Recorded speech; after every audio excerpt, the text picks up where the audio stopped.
In this video, we're going to talk about the 4 things that we should have learned about sexuality as teenagers. But first, I want to ask you a question. Where did you get your sex education from as a teenager?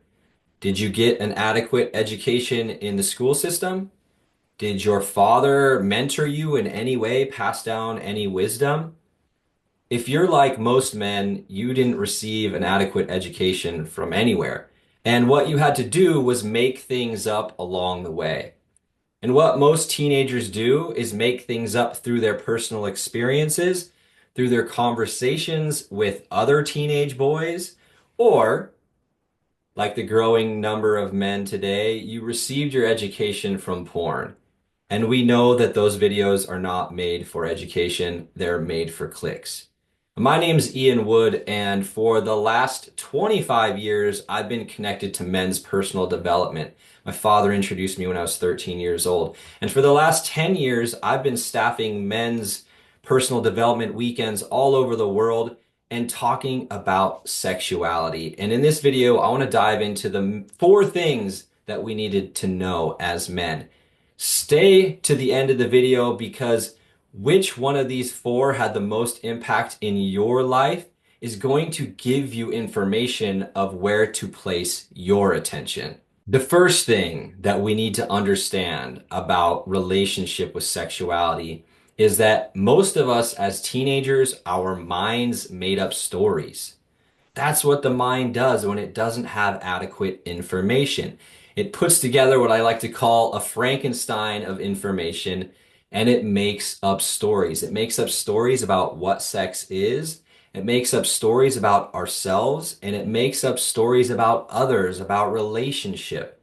Now, there's nothing inherently wrong with our mind making up stories, but what most men do is carry those stories, those beliefs, those mind ideas with them for the rest of their lives. And this is particularly true when it comes to sexuality. The thing is, there isn't very many places for grown men to talk about sexuality in a mature way. They just don't really exist. I've been involved with men's work for a long time, and even in the big organizations that are dedicated to supporting men, there's hardly any space to talk about sexuality. So we've got this cluster of beliefs and stories in our mind that are impacting the way that we relate to sexuality. Now, one of the biggest stories that our minds come up with to make sense of things is there's something wrong with me. I'm not good enough. I'm bad or broken in some way. Now, these sorts of stories and ideas in our minds, it's not like we'll just know that they're there. We actually have to have a curiosity to go look for them. In a way, they're programmed deep into a part of our brain that's called the subconscious mind. So we have to be mindful and pay attention to where these might show up. Now, because sexuality has been made so taboo, it's been made so secretive, it's so hidden, and nobody's talking about it. Of course, those things are going to be repressed and hidden from our minds. There's nowhere to talk about it. So you got to be curious about the beliefs, the stories that you took on, and how that impacts your behavior when it comes to sexuality. Because if you have any doubts, worries, fears, it's going to show up in as anxiety in the bedroom. You're going to be hyper mental, constantly thinking about, oh, do they want me to do this? Is this the right thing to do? Am I doing it good enough? Are they pleased? Did they just fake it? All of this mind mental mumbo jumbo. This is one of the things that kills intimacy, kills arousal, kills sexuality. This is not what we're meant to do in the bedrooms, and it's something that most of us did not learn. So we have to be really curious about the stories that our minds made up. Once we go looking, we'll start to find them, and we'll start to see how that shows up in our relationship to sexuality. So, number 1, our minds made up stories, and we have to be curious about what they are. The second thing that we needed to learn about sexuality as a teenager is that we are hardwired for pleasure. Now, one of the main things that our brain is doing is keeping us alive, and it's filtering all this information that's coming through the senses, and it's looking for anything that's dangerous. And danger leads towards death. So pain, anything that's pain or displeasurable, that is a sign of things being bad, and it'll probably lead towards death. Now, pleasure, on the other hand, that is a sign of vitality, of life, that we're going to thrive in certain ways. And this is extremely important with sexuality because sexuality, in a lot of ways, is very pleasurable. But like many things in our life, if we go too far with that pleasure, it can turn into addiction. It can turn into overconsumption. But in understanding that we are hardwired for pleasure, we can start to understand how to create a healthy relationship in the way that we relate to sexuality.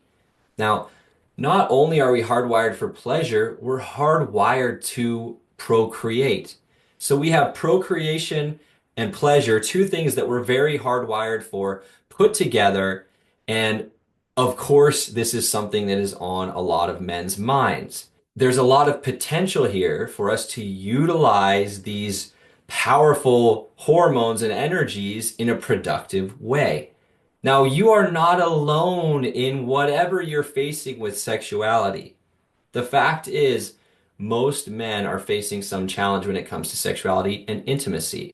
One of the greatest pieces of information that had a huge impact on me is that just last month, I looked the stats, the statistics for how much porn was watched per day on average in the top three adult websites, 342 million viewers per day, and those are predominantly men.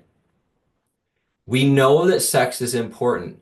We know that it matters to men. So we need to look for getting education. We need to look towards training with this energy and these hormones in a healthy way and having open discussions. It's important, it matters. And once again, number two, we are hardwired for pleasure. The third thing that we needed to learn as teenagers to create a healthy relationship with sexuality is we needed a basic understanding of how arousal works in our mind-body connection for longevity so that we can continue to have a healthy relationship to sexuality for many years in our lives. One of the biggest problems that we face in the world today as men is a growing statistic that is labeled as erectile dysfunction. There are more and more 20 and 30-year-olds that are going to the doctors because they are having symptoms of erectile dysfunction. They're being put on medication, and they will probably have to remain on that for the rest of their lives if they believe in what the doctors are telling them. The truth is, if we have a basic understanding of arousal, we can start to change some of these things. I can speak to this personally. I can speak to this personally because in my 20s, I was taking pills to help me get erections, believing that there was something wrong with me, that I was broken in some way. And that wasn't true at all. There was other things at play, mental, emotional, physical things going on. So we can have a healthy relationship to sexuality for a long time if we have basic understanding of arousal. Now, I want to point you towards a period of your life back when you were a teenager. Now, you may relate to this or you may not. Do you remember getting spontaneous erections? You would just randomly get an erection. Maybe it was in class, maybe it was walking down the street, maybe it was driving your car. That is an actual clinical term, spontaneous erection. This is what we call body arousal. Your body would just become aroused. As teenagers, there was a lot of testosterone flowing through our bloodstreams, and we would just get random erections. We weren't fantasizing, we weren't thinking about anything, we weren't watching some porn. We just became aroused. Now, what has happened in the world today through all the porn and through all the mental activity is that arousal has become hyper mental, meaning the mind comes up with an idea, a fantasy, a desire, a craving for something, and then the body is almost forced to be aroused, or the body becomes aroused after that. Now, this is where we see a lot of problems and where that a lot of the erectile dysfunction label comes from. It's too hypermental. Anxiety produces cortisol, adrenaline, and both of these things have a huge impact on the ability to have an erection. Now, this piece is an important piece, and I'm going to say some words that might sound mumbo jumbo-y, but just listen because I'll tie it all together. It's important to have a basic understanding of aspects in your nervous system. Because when it comes to getting an erection, there are two aspects of our nervous system that are really important. One is the sympathetic nervous system, and the other is the parasympathetic nervous system. Now, the sympathetic nervous system, think of that as like stress activation almost. It's it's part of the fight or flight. That's what gets activated. It's telling the body it's time to go. We need to do something right now. The other piece of arousal, the parasympathetic nervous system, that is relaxation, calming down, gearing down, if you will, and both are involved in arousal. And in order for you to get an erection, the parasympathetic nervous system has to be activated and a part of what's happening because that allows the blood to actually go into your penis and give you an erection. And then there's the beautiful aspect of the sympathetic nervous system, which is you feeling that big energy, you feeling pumped up, turned on, maybe even primal. The two dance together. And what I believe is happening for a lot of men is that there isn't enough relaxation in their arousal. They're thinking too much. There's too much anxiety and stress from past experiences that been integrated, that haven't been dealt with. Too much information, too much thinking has a huge impact on our ability to have an erection, and especially as we get older and later in our life. So, lesson number three, having a basic understanding of arousal and starting to educate yourself on how does this arousal system work in my body? Where am I overthinking too much? Where am I feeling anxiety and stress? Where am I overstimulated? And how is that having an impact on my ability to get an erection? The fourth thing that we needed to learn as teenagers to create a healthy relationship with sexuality is that just like the gym, just like getting good sleep, just like eating good food and creating a healthy mindset, sex is a part of a healthy life. If we want to have a healthy life, we have to have a healthy sex life. Now, this is not new information, and that's what's important about number four. Cultures for thousands of years have known and integrated this understanding, this wisdom into their cultures, into the teachings that have been passed down. We can look to India, who taught about Tantra and utilizing sexuality as a path to enlightenment, to higher states of being, a way to connect to the divine. We can look at Taoism in China that actually taught how to build life force energy and actually go out into the world and create with it, to be embodied and cultivate life force energy and put it out into the world. Or we can look at ancient Egypt, who viewed sexuality as sacred and they intertwined it into creativity and creation. So this isn't something that we have to rewrite. We can start to collect pieces of information from these wisdoms that from these cultural wisdoms that have existed for thousands of years. How might my understandings of Tantra have an impact on my life? How might my understanding of Taoism have an impact on my life?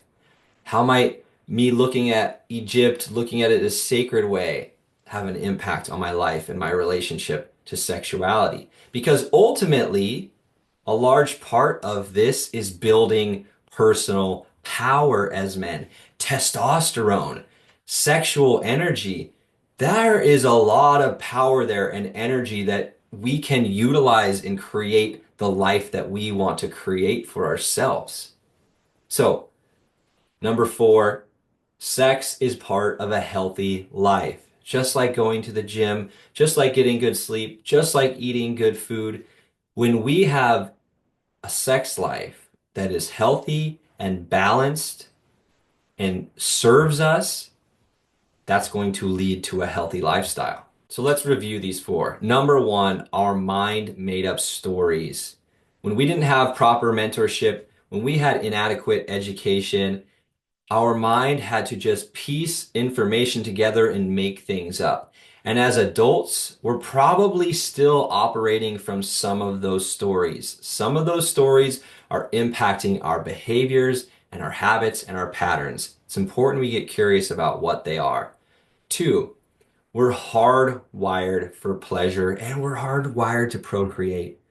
This is very normal to think about sex, to desire sex, to want sex.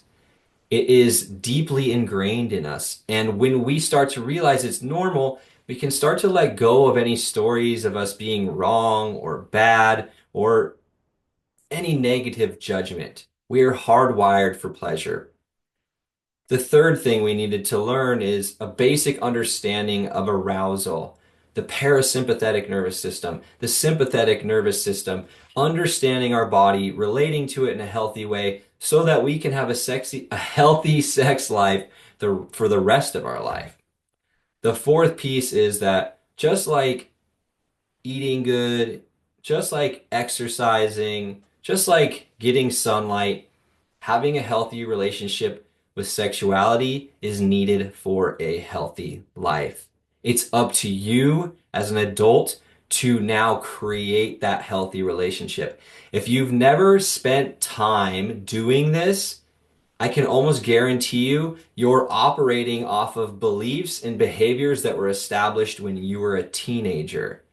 As men, it's up to us to take responsibility for our relationship to sexuality.